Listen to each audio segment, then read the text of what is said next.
কটা বাজে এখন? 1টা বাজে। এখনো রান্নাঘরে।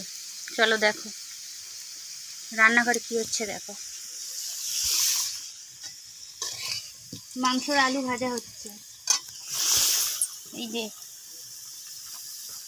ম্যারিনেট করে রাখা আছে মাংস, ম্যারিনেট করে মাখা রয়েছে 1 ঘন্টা ধরে। একজন খাবে মাংস,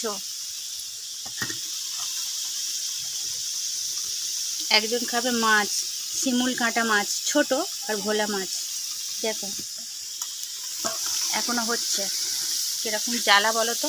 এই দেখো এই মাংস হচ্ছে। এই যে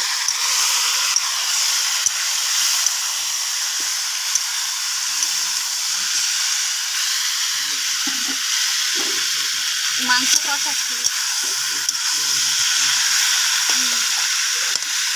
এই যে লেগ পিস। 1টা বেজে গেছে নিশ্চয়ই, এখনো চলছে। কিছু মানুষ মাংস খাবে, কিছু মানুষ মাছ খাবে। আমি কোথায় যাই? চলো রান্নাটা কমপ্লিট করি।